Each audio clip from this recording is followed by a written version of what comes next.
Okay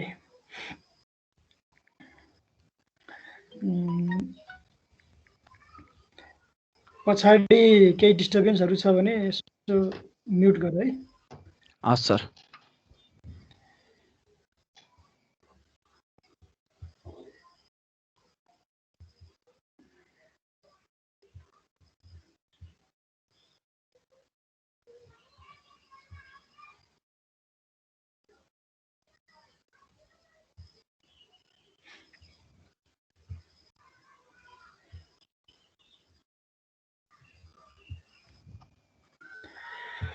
ल म पहिला सेयर गरौँ।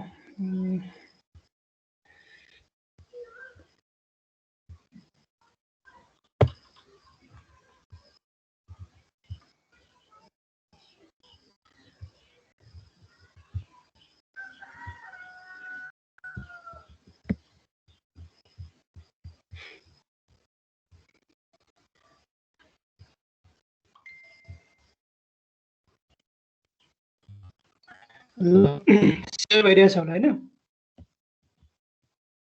भइरहेछ सर। ओके ल म सुरु गर्छु। बिचमा केही बोल्नु छ भने यसो अनम्युट गरेर बोल्दा हुन्छ है। म कस्तो नि यो सेयरिङ विन्डोमा छु, म फेरि त्यो टिमको इन्टरफेसमा म छैन। त्यसले गर्दाखेरि म केही बोल्नु छ भने अनम्युट गरेर बोल्दा हुन्छ। ल म सुरु गरेँ है त। अब मेरो म अलिकति परिचय दिउँ। परिचय पनि मैले फर्स्ट सेमिस्टर क्लास लिँदाखेरि लिएको छ। म फेरि अलिकति दोहोऱ्याउँ। मेरो नाम दधिराम घिमिरे। मैले सेकेन्ड सेमिस्टरमा माइक्रो प्रोसेसर पढाउँछु। मैले फर्स्ट सेमिस्टरमा चाहिँ बी सेक्सन प्रोग्रामिङ पढाएको थिएँ, र लास्टमा 2-3वटा अनलाइन क्लास पनि लिएको थिएँ, सी सेक्सन ए सेक्सनलाई पनि। अब मेरो एजुकेसनल ब्याकग्राउन्ड भन्नुपर्दा मैले पाटन मल्टिपल क्याम्पसबाटै बिएससी हामी पढ्दा चाहिँ बिएससी कम्प्युटर साइन्स थियो 3 इयर्सको, त्यहीँ पढेको हो। मैले एमएससी सिएसआइटी टियुबाट किर्तिपुरबाटै गरेको हो, र म यहाँ पाटन मल्टिपल क्याम्पसमा थाहै भएर आएको 3 वर्ष बढी भयो। र सिएसआइटीको केसमा चाहिँ मैले हरेक सेमेस्टरमा एउटा दुईटा सब्जेक्ट लिइरहेकै हुन्छु, र माइक्रो प्रोसेसर चाहिँ मेरो एउटा मेजर सब्जेक्ट मध्येको हो। मैले आफ्नो यो सिएसआइटीको करियर, सिएसआइटीमा पढाउने करियर सुरु गर्दाखेरि नै माइक्रो प्रोसेसरबाटै सुरु गरेको। मैले माइक्रो प्रोसेसर यहाँ र अस्कलमा त मैले 7 वर्ष भइसक्यो लगातार माइक्रो प्रोसेसर पढाइरहेको छु, र म पाटनमा आएदेखि 3 वर्ष भयो माइक्रो प्रोसेसर लगातार पढाइरहेको छु। ल अब हामी जाउँ। अब मैले स्टुडेन्टहरूको चाहिँ मैले लगभग अस्ति नै पनि अलिअलि गरेको छु। हामी अब इन्टरेक्सन भइरहेको छ, बिच हामी परिचित हुँदै जान्छौँ। ल ठिक छ। अब कोर्स स्ट्रक्चर हुँदाखेरि हाम्रो 60-20-20 हो, सबैलाई थाहा छँदैछ। डिस्टर्बेन्स भयो, म्युट गरेँ एकचोटि। 60 हाम्रो फाइनल इक्जाम, 20 इन्टरनल, 20 प्र्याक्टिकल। र प्र्याक्टिकलको केसमा यो सेसन भनेको यो मलाई लाग्छ यो सेकेन्ड सेमिस्टर टोटल अनलाइनमै हुन्छ, किनभने यो face to face physical class हुने चान्स चाहिँ मैले 2-3 महिना अझै देखेको छैन। त्यही भएर प्र्याक्टिकल पनि हाम्रो अनलाइनै हुन्छ, सिमुलेटरबाट गर्छौँ हामीले। मैले एसाइनमेन्टहरू दिन्छु, ल्याब सिटहरू बनाउनुपर्छ। त्यो प्र्याक्टिकल सिटहरूको प्र्याक्टिकलको पनि मार्क्स हुन्छ, प्लस लास्टमा प्र्याक्टिकल इक्जाम हुन्छ 20, त्यसबाट भयो 20 इन्टरनलमा चाहिँ एटेन्डेन्स। अब एटेन्डेन्स चाहिँ एटेन्डेन्सको चाहिँ मैले प्रोसेस के गर्छु भने, मैले जस्तै क्लास 10 बजे सुरु हुन्छ भने मैले 10:30 बजे एटेन्डेन्स लिन्छु। यदि 7:30 बजे क्लास सुरु हुन्छ भने मैले 8 बजे एटेन्डेन्स लिन्छु। आधी घन्टा पछि एटेन्डेन्स लिन्छु। यहाँ एक्सेल सिट डाउनलोड हुन्छ, एटेन्डेन्स लिन्छु, र युनिट वाइज मैले एसाइनमेन्टहरू पनि दिन्छु, प्लस हाम्रो अनलाइन इक्जामहरू पनि हुन्छ, किनभने इन्टर्नल इक्जामहरू पनि यसपालि अनलाइनै हुने चान्सेसहरू हुन्छ। त्यही भएर त्यो 3टाको क्राइटेरिया, त्यो 3टाको पर्फर्मेन्स हेरेर मैले इन्टर्नल मार्क्सहरू ट्याली गर्छु, र 20 अलि राम्रो अब रेगुलर प्रेजेन्स छ, एसाइनमेन्टहरू टाइममा बुझाएको छ, अनलाइन इक्जाममा राम्रै गऱ्यो भने एकदमै राम्रो मार्क्स आउँछ, त्यसमा चिन्ता गर्नु पर्दैन। अब एउटा कुरा म जोडिहालौँ सर, हाम्रो उसको एक्जाम हुन्छ कि हुँदैन होला फर्स्ट सेमिस्टरको? फर्स्ट सेमिस्टरको यस्तो छ हेर, अब ट्युले चाहिँ के भनेको छ भने अहिले हायर सेमेस्टरको बढाउने भनेको छ। अब मलाई लाग्छ दसैँपछि यदि सिचुएसन अलिकति नर्मल भयो भने बिचमा 15 दिन 20 दिन ब्रेक गरेर अथवा 1 महिना ब्रेक गरेर सेकेन्ड सेमेस्टरलाई ब्रेक गरेर इक्जाम पनि हुनसक्छ। यदि फिजिकली इक्जाम हुन पाएन भने अनलाइन भए पनि इक्जाम चाहिँ हुन्छ जस्तो मलाई लाग्छ है। त्यही पनि यसमा भन्न सकिने अवस्था छैन। अब यदि अनलाइन पनि इक्जाम भएन भने अब कलेजको इभ्यालुएसन अनुसार हुने चान्स पनि छ। अब त्यसमा चाहिँ फिक्स छैन। अब के बुझ्नु पर्यो भने हामी अहिले सेकेन्ड सेमेस्टरमा पुगिसक्यौँ भनेर बुझ्नु पर्यो। अब सेकेन्ड सेमेस्टर चाहिँ लगभग सबै अनलाइनै हुन्छ मेरो बुझाइमा। अब ट्युले के डिसिजन गर्छ त्यो भन्न सकिन्न। र अर्को कुरा अब जस्तै हामीले यो फर्स्ट सेमेस्टरको क्लास पनि गरायौँ, लगभग हप्ताको एउटा दुईटा क्लास गरायौँ, जुन त्योभन्दा यो क्लास फरक हो है। यो चाहिँ हाम्रो रेगुलर सेमेस्टरकै क्लास हो भनेर बुझ्नुपर्छ। अब कतिलाई लाग्न सक्छ पछि फिजिकल क्लास भइहाल्छ भन्ने पनि लाग्छ होला। त्यो सोचेर चाहिँ कहिले आउने कहिले नआउने यो अनलाइन क्लासमा ध्यान नदिने त्यस्तो चाहिँ नगर्नु होला। किनभने यदि फिजिकल क्लास भइहाल्यो भने पनि यो टोटल सिलेबस रिभिजन हुँदैन, टोटल क्लास रिभाइज हुँदैन। भइहाल्यो भने एक हप्ताको यसो रिभिजन क्लासेसहरू हुनसक्छ। त्यही भएर यो हाम्रो रेगुलर क्लास हो। यसलाई हामीले इफेक्टिभ तरिकाले राम्रोसँग रेगुलर क्लासको रूपले नै लिनुपर्छ, इन्टरेक्टिभ बनाउनुपर्छ। त्यही भन्न खोज्छु म। त्यही मैले भन्न खोजेको हो। त्यही भएर यसलाई चाहिँ अलिकति सिरियसली लिऊ। रेगुलर क्लास हो, एटेन्डेन्स हुन्छ, एसाइनमेन्टहरू हुन्छ, सबै कुरा हुन्छ यसमा। ल अब कोर्स ओभरभ्यू जाउँ हामी। यो कोर्समा चाहिँ हाम्रो अब माइक्रोप्रोसेसरको फर्स्ट च्याप्टर भनेको इन्ट्रोडक्सन भयो। त्यसपछि त्यसको हिस्ट्री अलिकति हेर्छौँ हामीले र कम्प्युटरको आर्किटेक्चर। यो भन न्युमन भन्ने सायद मलाई लाग्छ फर्स्ट सेमेस्टरमा अलिकति पढाइ पनि छ। Father of store programme computer भन्ने अलिकति पढाइ हुनुपर्छ। भन न्युमन आर्किटेक्चर र हार्डवेयर आर्किटेक्चर अलिकति हामीले पढ्छौँ। यो कम्प्युटरको दुईटा डोमिनेन्ट आर्किटेक्चर हो। त्यसपछि हामीले माइक्रोप्रोसेसरका कम्पोनेन्टहरू ALU, CU, register, memory, input output अलिकति जानकारी लिन्छौँ। त्यसपछि सिस्टम बस, त्यसपछि माइक्रोप्रोसेसर विथ बस अर्गनाइजेसन। यो च्याप्टर 1लाई 4 आवर्स छुट्याए पनि हामीलाई 4 आवर्स नलाग्न सक्छ। हामीलाई यो छिटो गयो भने हामीले यो प्रोग्रामिङपट्टि हामीले बढी टाइम दिन्छौँ। हेर्नु त। त्यसपछि बेसिक कम्प्युटर आर्किटेक्चर। यसमा चाहिँ दुईटा प्रोसेसर पढ्छौँ हामीले, 8085 प्रोसेसर र 8086 प्रोसेसर। 8085 प्रोसेसर चाहिँ इन्टेलको 8 बिट प्रोसेसर हो। 8086 प्रोसेसर चाहिँ इन्टेलको 16 बिट प्रोसेसर हो। ल एकजनाले भन्नु त मलाई 8 beet processor, 16 beet processor, 32 beet processor भन्यो भने के बुझ्छौ तिमीले?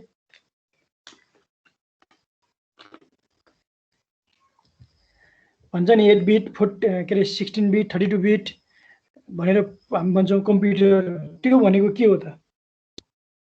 ल कोही एकजनाले भन्नु त।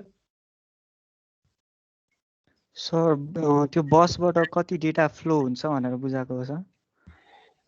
त्यो पनि हो हैन। अनि रेजिस्टरको नि भन्नु छ। रेजिस्टर त यस्तो हुन्छ, रेजिस्टर भन्दा पनि 8 बिट भन्नाले त्यो कम्प्युटरले at a time 8 bit data process गर्न सक्ने, त्यसरी बुझ्ने। 16 बिट भनेको र जेनरली बससँग पनि रिलेटेड हुन्छ। जेनरली इन्टरनल डाटा बस भन्छ कम्प्युटरको। इन्टरनल डाटा बस जति हुन्छ त्यति बिटको कम्प्युटर हुन्छ। अब 8 बिटको कम्प्युटरमा इन्टरनल डाटा बस 8 बिटकै हुन्छ। त्यसै गरी 16 बिटको कम्प्युटरमा इन्टरनल डाटा बस 16 बिटकै हुन्छ। त्योभन्दा पनि हामीले कसरी बुझ्ने, जेनरलाइज कसरी गर्ने भने 8 bit computer means it can process 8 bit data at a time. है 8 बिटसम्मको प्रोसेसिङ यसले गर्न सक्छ भनेको।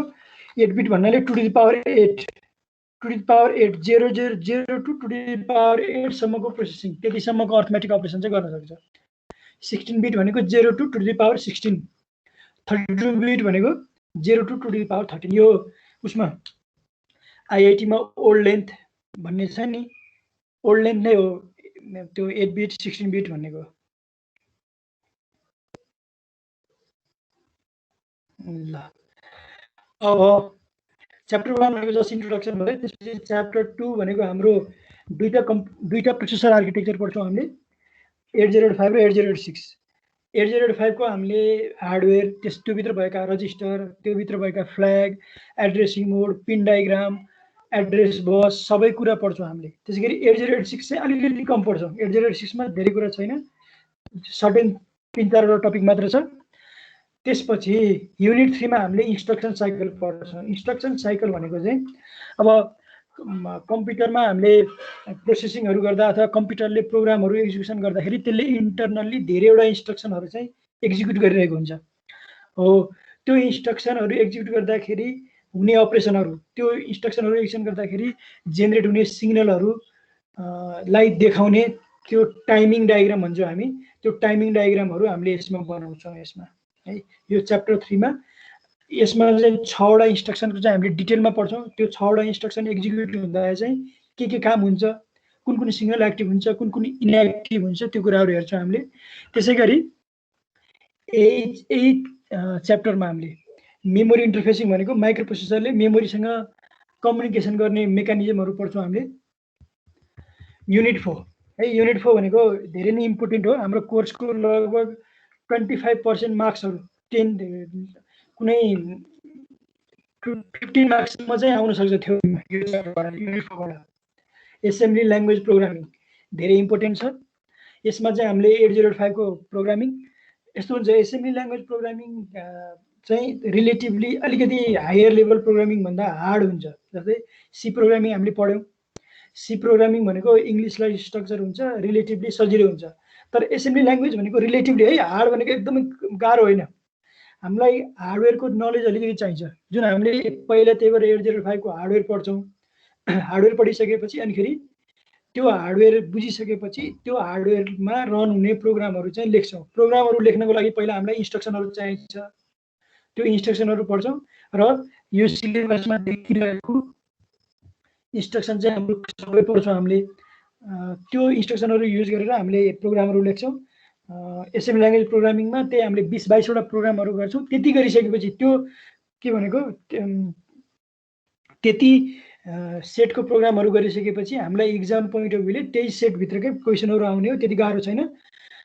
मलाई लाग्छ यो क्लासमा पढाउनुभन्दा पनि यो भर्चुअल क्लासमा चाहिँ यो एसेम्बली ल्याङ्ग्वेज प्रोग्रामिङ चाहिँ अलिक इफेक्टिभली पढाउन सकिन्छ जस्तो मलाई लाग्छ। किनभने क्लासमा चाहिँ इन्डिभिजुअल्ली कसैले ध्यान नपुर्याएको हुनसक्छ, तर यसमा चाहिँ मलाई लाग्छ भर्चुअल क्लासमा अझ बढी इफेक्टिभ हुन्छ यो प्रोग्रामिङ सेसन है। मैले सिमुलेटरबाट गराउँछु, यो सजिलो छ। त्यसपछि हामीले 8086 को पनि प्रोग्रामिङ गर्छौँ। 8086 को चाहिँ 8085 भन्दा थोरै कम मात्र हुन्छ प्रोग्रामिङ है। त्यसपछि हामीले युनिट 5 मा चाहिँ त्यही आइओ, मेमोरी, अपरेसनहरू पढ्छौँ हामीले।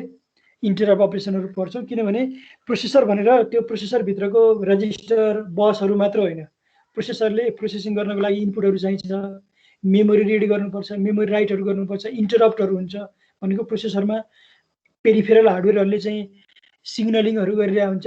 त्यो मेकानिजमहरू पनि पढ्छौँ हामीले युनिट 5 मा। युनिट 6 भनेको हाम्रो इनपुटहरू इन्टरफेस। यसमा चाहिँ बेसिकल्ली हामीले प्यारलल एन्ड सिरियल कम्युनिकेसन पढ्छौँ। अनिखेरि युनिट 7 भनेको हाम्रो एडभान्स माइक्रो प्रोसेसर छ। एडभान्स माइक्रो प्रोसेसरमा चाहिँ के छ भने हामीले 80286 र 80386 भन्ने माइक्रो प्रोसेसर पढ्छौँ। यो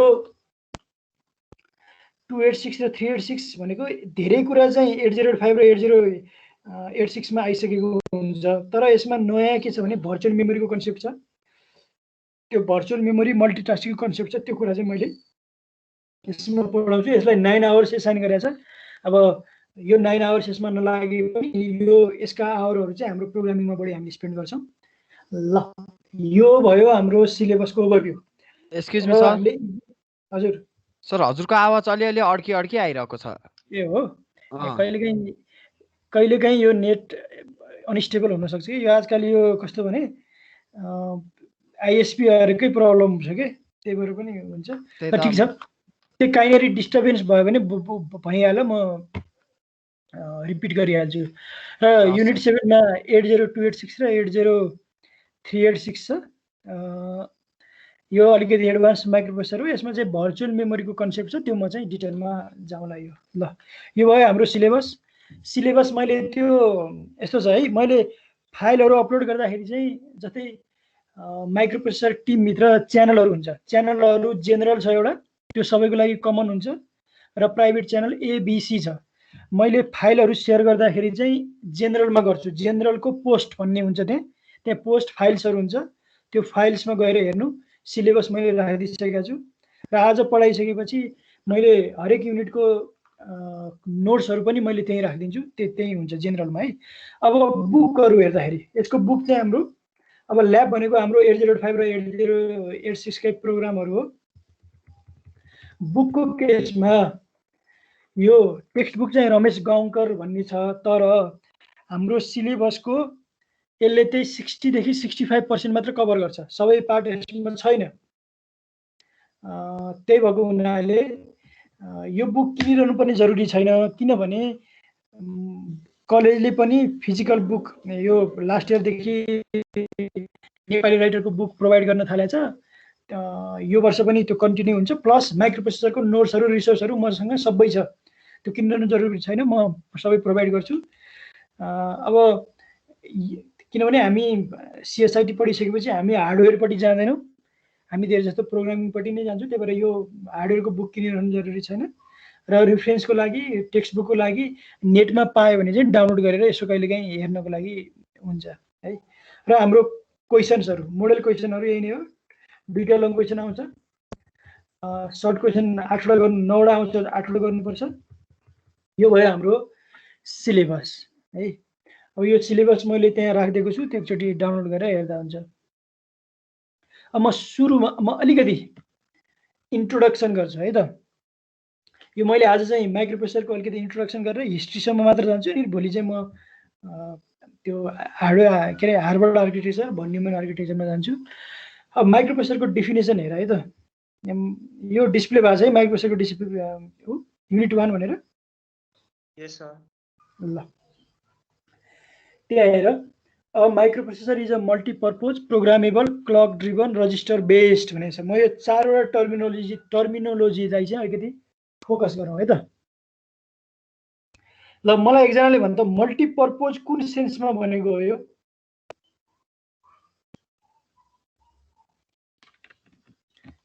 ल मल्टिपर्पोज चाहिँ कुन सेन्समा भनेको हो?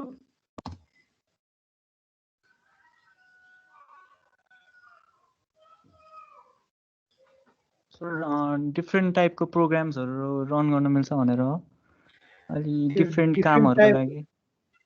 डिफ्रेन्ट टाइप अफ प्रोग्राम भनेको त्यसलाई त मल्टी प्रोग्रामिङ अथवा मल्टिटास्किङ भन्न सकिन्छ।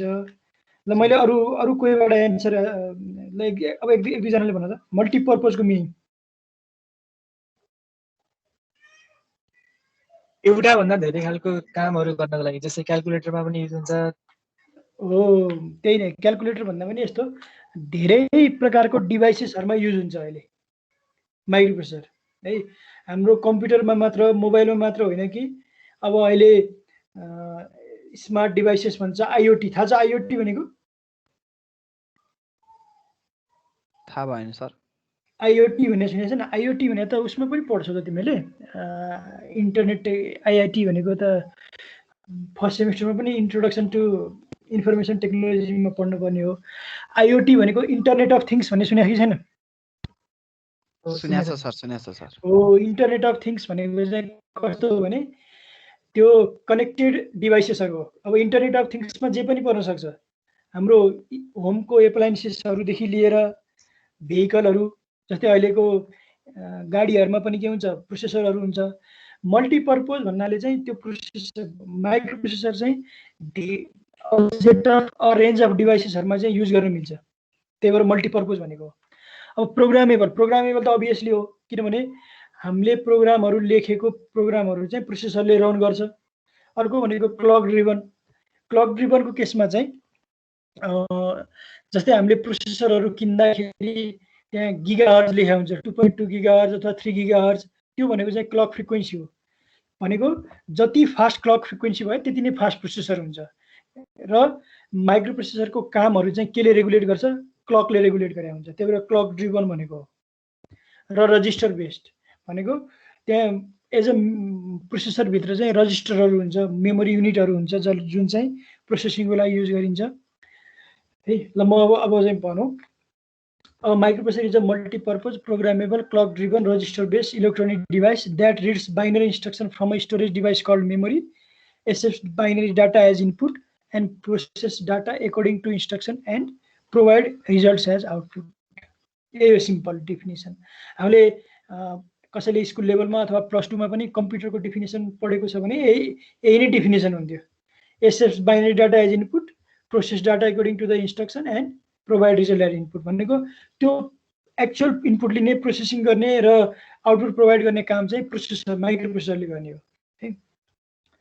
अब अर्को डेफिनेसन पनि हामीले भन्न सक्छौँ, a processor is the chip containing some control and logic circuit that is capable of making arithmetic and logic decision based on input data and produces the corresponding arithmetic or logical output. Any definition?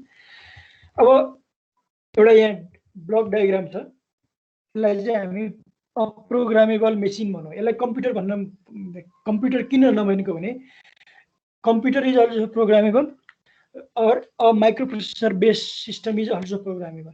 त्यही भएर जुनसुकै microprocessor based सिस्टमको पनि यसले represent गर्छ। It may be computer or it may be smart devices.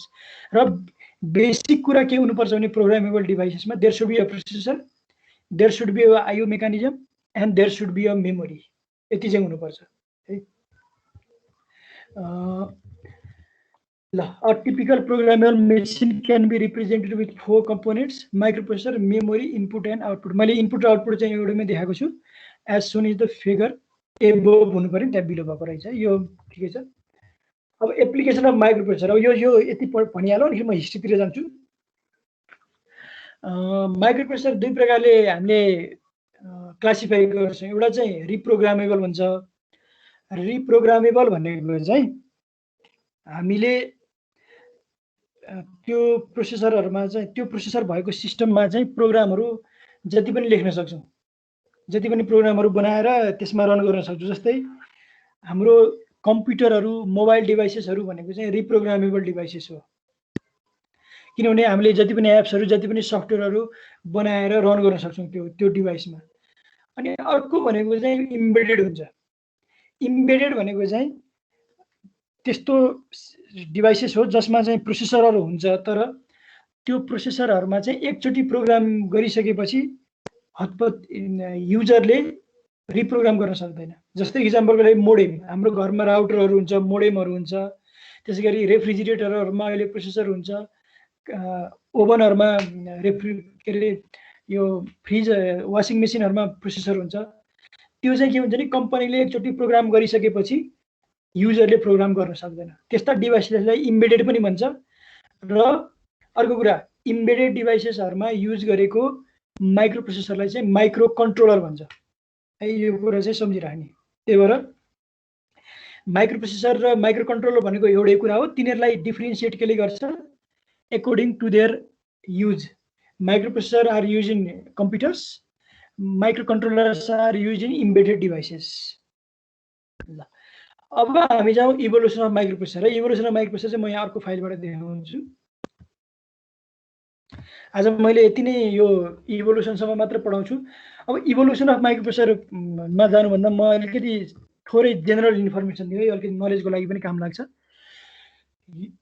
मलाई भन्नु त अहिलेको हाम्रो जुन पर्सनल कम्प्युटर्सहरू, ल्यापटप्सहरू छ नि, त्यो कुन कम्पनीले डिजाइन गरेको हो? त्यो कुन कम्पनीको डिजाइनमा बेस छ भन्नु त? इन्टेलको हो। इन्टेलको प्रोसेसर हो हैन? तर इट इज त्यसलाई चाहिँ आइबिएम पीसी भन्छ खास चाहिँ। यो फर्स्ट सेमेस्टरमा पनि अलिकति सरले भन्नुभयो कि भएन हैन? कस्तो छ भने कम्प्युटरको चाहिँ सुरुमा जस्तै 1975 देखि 80 सम्म भनौँ, 1980 सम्म चाहिँ धेरैवटा कम्पनीले कम्प्युटरहरू बनाउँथ्यो कि आफ्नै तरिकाको डिजाइनको कम्प्युटरहरू बनाउँथ्यो। र 1980s मा चाहिँ के भयो भने आइबिएमले ओभरअल कम्प्युटरको सिस्टम डिजाइन गर्यो, इन्टेलले प्रोसेसरको आर्किटेक्चर प्रोभाइड गर्यो र माइक्रोसफ्टले सफ्टवेयर प्रोभाइड गरेर अहिलेको जुन हामीले कम्प्युटर युज गर्छौँ आइबिएम पिसी आइपिएम कम्प्याट यस्तो हुन्छ नि, दुई प्रकारको क्लासिफिकेसन हुन्छ कम्प्युटरको पनि। आइबिएम पिसी र आइबिएम कम्प्याटिबल भन्छ क्या। हो अहिलेको पर्सनल कम्प्युटर भनेको चाहिँ आइबिएम बेस्ड, जसमा चाहिँ आइबिएमको डिजाइन युजिङ इन्टेल प्रोसेसर हामीले युज गर्छौँ। र डोमिनेन्टली अहिलेको कम्प्युटर पर्सनल कम्प्युटर सर्भरहरूमा चाहिँ इन्टेलको प्रोसेसरहरू युज गरिन्छ, एक्सेप्ट सम अब अहिले चाहिँ के भन्छ एएमडीहरू छ, त्यसै गरी एप्पलले आफ्नै प्रोसेसर युज गरिरहेको छ। तर नियरली 95% चाहिँ अहिले पनि इन्टेलले यो प्रोसेसरको मार्केट लिएको छ कम्प्युटरको बेसिकल्ली। त्यही भएर इभोल्युसन अफ माइक्रो प्रोसेसरमा हामीले इन्टेलको मात्रै हेर्छौँ, किनभने अरू कम्पनीहरू पनि थियो, जस्तै मोटोरोला, सबैलाई थाहा छ मोटोरोलाले पनि कम्प्युटरको प्रोसेसर बनाउँथ्यो, तर मोटोरोलाले अहिले प्रोसेसर बनाउन छोडिसक्यो। त्यसै गरी जाइलग भन्ने कम्पनी थियो एउटा, त्यो चाहिँ 1970s तिरकै कम्पनी हो, उसले पनि प्रोसेसर बनाउँथ्यो। तर जुन यो तीनटा कम्पनीको एलायन्स भइसकेपछि त्यो कम्पनीले पनि प्रोसेसर बनाउन छोडिदियो इन्टेलकै डोमिनेन्ट भइसकेपछि। र एउटा म सानो मुभीको नाम भनिहाल्नु, एउटा पाइरेट्स अफ सिलिकन भ्याली भन्ने एउटा मुभी छ क्या, 1995 तिरको। त्यो हेऱ्यो भने यो पर्सनल कम्प्युटरको डेभलपमेन्टको जुन तीनटा कम्पनीको जुन सिनारियो, त्यो पोलिटिक्स छ, त्यो राम्रोसँग देखेको छ। त्यो एजुकेसनल पर्पजको लागि त्यो मुभी हेर्दा पनि हुन्छ, पाइरेट्स अफ सिलिकन भ्याली, जसमा चाहिँ यो कम्प्युटरको हिस्ट्री एकदमै राम्रो, जुन भनेको पर्सनल कम्प्युटरको इराको जुन स्टार्टिङ पोइन्ट छ त्यसले राम्रोसँग रिप्रेजेन्ट गरेको छ। त्यस ल अब यति भनौँ। म अब यो इन्टेल माइक्रो प्रोसेसरको सिरिजहरूको म अब त्यो हरेक प्रोसेसरको क्यारेक्टरिस्टिक्समा चाहिँ म जान्न, किनभने हामीलाई जस्ट एउटा क्रोनोलोजी मात्र थाहा भइपुग्छ, त्यही पनि यो सोध्ने होइन। म सर यो गइहाल्छु। ल अब योभन्दा पहिला म अलिकति यो स्लाइडमा अलिकति गरौँ। माइक्रो प्रोसेसरको डेभलपमेन्टमा चाहिँ सबैभन्दा ठुलो रोल भनेको चाहिँ इन्टिग्रेटेड सर्किट, जुन थर्ड जेनेरेसन कम्प्युटरको जुन प्राइमरी टेक्नोलोजी हो, त्यसको ठुलो रोल छ। इन्टिग्रेटेड सर्किट भनेको के बुझेछ भन त, मलाई भन त एकजनाले। इन्टिग्रेटेड सर्किट आइसी भन्छौँ नि हामी।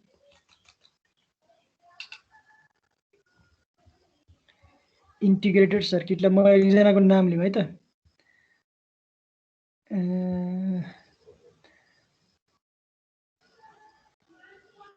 ल बासन घिमिरे। ल मैले घिमिरेलाई नै सोधेँ आज फर्स्टमा। इन्टिग्रेटेड सर्किट भनेर के बुझ्छौ भन त।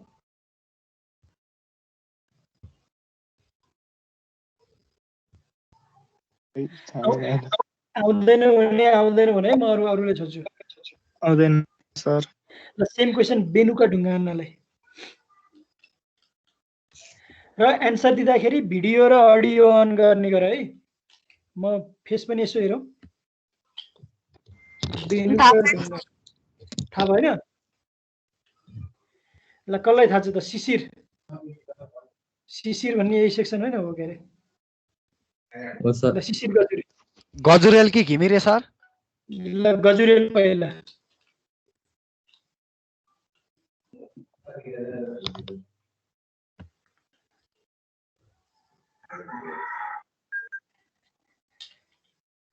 खोइ त केही ट्राई गर न, यो एन्सर करेक्टै हुनुपर्छ भन्ने छैन। Type of semiconductor in which there are tiny resistor, capacitor and transistor. A Google search गर्ने भ्याइसकेछ है त। ल ठिक छ, यहाँ हेरे त। अब म भन्छु ल ठिकै छ। त्यही हो, कस्तो भने इन्टिग्रेटेड सर्किट भनेको चाहिँ कस्तो भने एउटा सानो चिपमा थाउजेन्ड्स एन्ड थाउजेन्ड्स अफ ट्रान्जिस्टरहरू राख्न सक्ने, क्यापासिटरहरू राख्न सक्ने, जसबाट चाहिँ हामीले कम्प्लेक्स सर्किटहरू बनाउन सक्छौँ त्यो ट्रान्जिस्टरहरूबाट। के अरे इन्टिग्रेटेड सर्किटभित्र चाहिँ त्यो थाउजेन्ड्स अफ ट्रान्जिस्टर राखिसकेपछि त्यो भित्र चाहिँ कम्प्लेक्स लजिक सर्किटहरू चाहिँ बनाउन सकिन्छ। ट्रान्जिस्टरको चाहिँ त्यो भयो। र माइक्रो प्रोसेसर भनेको पनि त्यही ट्रान्जिस्टरकै टेक्नोलोजीमा वरिपरि छ। माइक्रो प्रोसेसर भनेको चाहिँ अझ त्यो ट्रान्जिस्टरको डेन्सिटी चाहिँ अझ बढी भएको एकदमै। अब इन्टिग्रेटेड सर्किटमा चाहिँ थाउजेन्ड्स अफ ट्रान्जिस्टर हुन्छ भने माइक्रो प्रोसेसरमा चाहिँ मिलियन्स अफको रेन्जमा पनि हुन्छ। अहिलेको मोडर्न माइक्रो प्रोसेसरमा चाहिँ 100 मिलियन 120 मिलियनसम्म चाहिँ ट्रान्जिस्टरहरू चाहिँ एउटा सानो त्यो सिलिकन चिपमा हुन्छ। देखायो होला नि प्रोसेसरको चिप देखाएको छ कि छैन? ल अब छ सर छ। हो त्यो सानो। अब फेरि के हुन्छ नि मिलियन्स अफ ट्रान्जिस्टर चाहिँ फेरि त्यो कपर वायरको हुँदैन। ट्रान्जिस्टर भनेको केमिकल कम्पाउन्डहरू युज गरेर बनाएको हुन्छ। त्यो एकचोटि युट्युबमा माइक्रो प्रोसेसर फ्याब्रिकेसन भनेर एउटा भिडियोहरू खोज्यो भने त्यो कसरी बनाउँछ डिटेलमा देखिन्छ है। त्यो एकचोटि त्यो हेर्दा पनि हुन्छ। ल म त्यो कुरा छोडिदिउँ, अब म यसमा गएँ। र फर्स्ट आइसी चाहिँ 1959 मा फेयरचाइल्ड सेमी कन्डक्टर भन्ने कम्पनीले डेभलप गरेको थियो। त्यसका 3वटा इम्प्लोइ रोबर्ट नोइस, मुर र एन्ड्रु ग्रेभले चाहिँ 1968 मा इन्टेल फाउन्डेड गरे र 1981 मा पुग्दाखेरि इन्टेलमा 20,000 इम्प्लोइ र 188 मिलियन रेभेन्यू भइसकेको थियो 81 मा पुग्दाखेरि। अब अहिले 2019-2020 को कुरा गर्ने भने यसको इयरली रेभेन्यू नियरली $40 बिलियन छ। $40 बिलियन भनेको नियरली नेपालको जीडीपी बराबर, अझ जीडीपी भन्दा पनि अलिकति बढी हुन्छ त्यो। त्यति धेरै रेभेन्यू छ इन्टेल एउटा कम्पनीको। अब अहिले इम्प्लोइ पनि मोर देन 1 लाख छ यो इन्टेलमा अहिले। अब प्रोसेसरहरूको म क्रोनोलोजीमा जान्छु। विश्वको फर्स्ट माइक्रो प्रोसेसर भनेको चाहिँ इन्टेल 4004 हो। यो चाहिँ 4 बिटको माइक्रो प्रोसेसर हो। 4004 पछि 4040 आयो, यो पनि 4 बिटको माइक्रो प्रोसेसर हो। यो चाहिँ 1974 मा आएको थियो। त्यसैगरी फर्स्ट 8 बिट माइक्रो प्रोसेसर भनेको 8008 हो। यो 1971 मा आएको थियो। यसले 50,000 इन्स्ट्रक्सन पर सेकेन्ड चाहिँ एक्जिक्युट गर्न सक्थ्यो। त्यसपछि आयो 8088, यो पनि 1973 मा आयो। यो पनि 8 बिटको माइक्रो प्रोसेसर हो र 8008 भन्दा यो चाहिँ 10 टाइम्स फास्टर थियो। त्यसपछि 8085, यो 8085 हामीले डिटेलमा पढ्छौँ। यो पनि 8 बिटको माइक्रो प्रोसेसर हो। यसमा 64 KB मेमोरी यसले चाहिँ सपोर्ट गर्थ्यो। यहाँ हेर कति डिफ्रेन्स छ हेर त। 1977 र 2020 को कम्पेरिजन गर्ने हो भने अब अहिले 16 GB ल्यापटप 16 GB ऱ्याम भएको ल्यापटप पनि नर्मल भइसक्यो। अब त्यो बेला 64 KB मेमोरी भएको कम्प्युटर चल्थ्यो। कति फरक छ, कति प्रोसेसिङ हामी कति अगाडि छौँ। हाम्रो त्यो बेलाको सुपर कम्प्युटर भन्दा पनि हामी राम्रो कम्प्युटरमा हामीले पढिरहेको हुन्छौँ। अहिले हाम्रो पर्सनल युजमा युज गरिरहेको हुन्छौँ। त्यो पनि यस्तो हुन्छ नि त। अब पहिलाको फाइलहरू पनि सानो बन्थ्यो, त्यो भएर त्यो स्पेस पनि थोरै हुन्थ्यो। अहिलेको सानो फाइल पनि ठुलै एमबीमै बन्छ, केबीमा बन्दैन। त्यो भएर नि हुन्न नि। होइन, तिमीले भनेको कुरा ठिक छ। तिमीले भनेको कुरा के भने जस्तै त्यो बेलामा सबै प्रोसेसिङ भनेको क्यारेक्टर युजर इन्टरफेस हुन्छ, ग्राफिकल युजर इन्टरफेस युज हुँदैन है। अनिखेरि अहिलेको जस्तै मिडियाहरू, इमेज, भिडियो, मल्टिमिडियाहरू केही पनि युज गरिँदैन। जस्ट प्योरली टेक्स्ट फाइलहरू प्रोसेसिङ गर्नको लागि मात्रै युज गरिन्छ। त्यो बेला सफिसियन्टै थियो होला। तर अब अहिले के हुन्छ, समयअनुसार चाहिँ त्यो हाम्रो जुन कम्प्युटिङ हेबिटहरू पनि चेन्ज हुँदैछ। मल्टिमिडियाहरू युज गर्छौँ हामीले, जसले गर्दाखेरि त्यो अहिलेको टाइम अनुसार चाहिँ हामीलाई अझ पनि नपुगेको हुन्छ हाम्रो कम्प्युटरको। तर त्यो बेला त्यति मेमोरी मात्र हुन्थ्यो भन्न खोजेको मैले 8085 भएको कम्प्युटरमा चाहिँ। अब यो 8 बिटको प्रोसेसर थियो। यसको मेन क्यारेक्टरिस्टिक भनेको 64 KB मेमोरी, यसमा 256 इन्स्ट्रक्सन। यो त हामीले च्याप्टर 2 मा डिटेलमै पढ्छौँ यो। त्यसपछि इन्टेल 8086 1978 मा आयो। यसमा चाहिँ 1 MB मेमोरी थियो। यसले चाहिँ 1 MB मेमोरी सपोर्ट गर्थ्यो।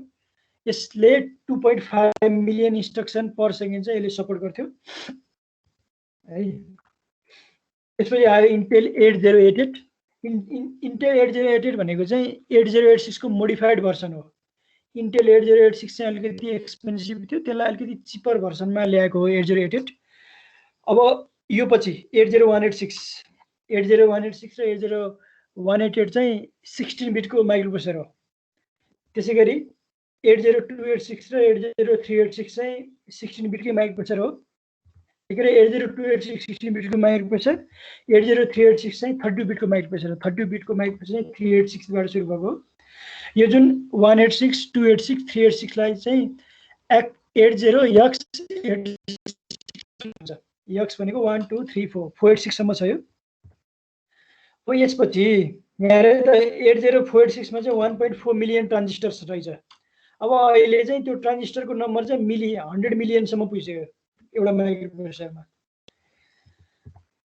अब त्यसपछि पेन्टियम सिरिज आएको छ। पेन्टियम सिरिज त सुनेको थियो होला, थियो कि थिएन? पेन्टियम 4 सम्म चाहिँ थाहा पाएको थियो कि यो अब पेन्टियम सिरिज धेरै जस्तो 32 बिटकै थियो। यो कोर 2D हो अनि चाहिँ 64 बिटको छ। इन्टेल पेन्टियम 1, पेन्टियम प्रो, पेन्टियम 2, पेन्टियम 3 अनि त्यसै गरी पेन्टियम 4 अनि ड्युल कोर चाहिँ 64 बिटको थियो, 32 बिटमा पनि थियो। त्यसपछि कोर 2D आयो अनि अब अहिले चाहिँ यो पछि चाहिँ अहिले के छ आई सिरिज छ, थाहा छ नि सबैलाई, i3, i5, i7। अब त्यसमा पनि i3, i5, i7 पनि जेनेरेसन भन्छ, 5th generation, 7th generation, 8th generation, 9th generation भन्छ। यो चाहिँ हाम्रो माइक्रो प्रोसेसरको जेनेरेसन हो। यो भयो हाम्रो आजको क्लासको। मैले आज पढाउने यति नै हो आजको क्लासको। र भोलिको क्लासमा चाहिँ म यहाँबाट कन्टिन्यू गर्छु। हामी कतिजना भएछौँ आज? मलाई लाग्छ एबिसी मध्ये सीमै बढी भयो जस्तो आज। सीमा 30 जना भएछ ल। अब त्यो यसो गर न, एकजनाले मलाई सी सेक्सनको सबै स्टुडेन्टको लिस्टहरू छ भने मलाई कसैले पठाइराख न है। म त्यो प्राइभेट च्यानल सबै पपुलेट गर्छु नि, सजिलो हुन्छ आज।